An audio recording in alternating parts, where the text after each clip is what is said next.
Hello guys, pakinggan natin muli ang ating megastar Sharon Cuneta dahil nga marami talagang nagtatanong sa kanya kung bakit o ano ang ginawa niya na-achieve niya talaga 100% ang kanyang ninanais na katawan at kung paano niya ginawa ito.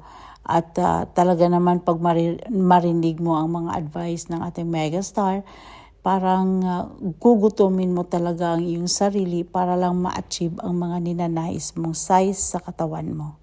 Pakinggan natin guys. Actually, it's been over a year na. So talaga mabagal. Mabagal. Kung nagmadali ako, siguro naka 100 something pounds na ako. As it is, remember parang napako sa 65 or something yung loss ko all in all. So that's not really fast. It's been a year and 2 months. So since I decided, since my birthday last year. So,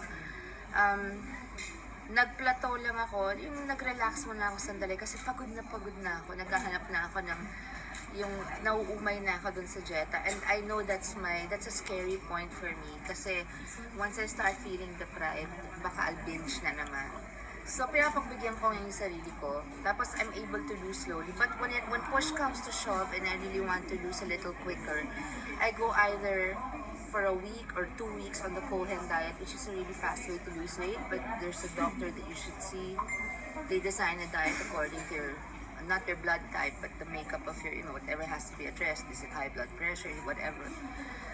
Or aside from that, besides that, because I'm basing it on my old prescription, maybe I should see them again. But I don't do it tuloy-tuloy kasi I'm scared naman of the rebound. Pag kumain ka, babalik lalo. So, I go to my ever-reliable when I lost in 1999, when I lost after Frankie, it's a variation of the Scarsdale medical diet. It's a 4 to 5-year-old diet or something. I've been doing it since I was really young. I mean, mga 20s or earlier pa. So, it's slow, but it's high protein and low carb. Not no carb, high protein and low carb. And there's some fruit too, so it satisfies my sweet tooth. I go on that. Otherwise, ang ginagawa ko, which I've mastered, this is the truth. Pag sinabi, paano ka pumayat? Nalala mo ba kung paano ka tumaba? Oo, gawin mo yung baliktad. Hindi naman sa hindi ka kakain. Pag di ka kumain, lalong babagal metabolism mo. So I have little meals the whole day, all throughout the day.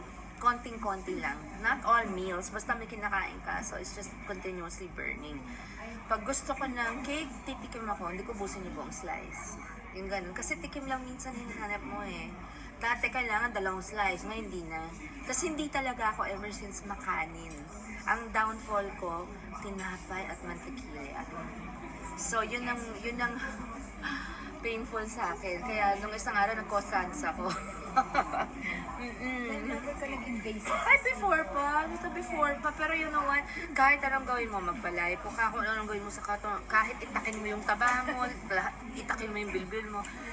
The whole point of it is, hindi mawawala o hindi ma-maintain unless talaga you control your eating. And once I accepted that, it's really a lifestyle change. But you don't have to stop eating certain foods. Wag lang naman, when I say eat, not lamon.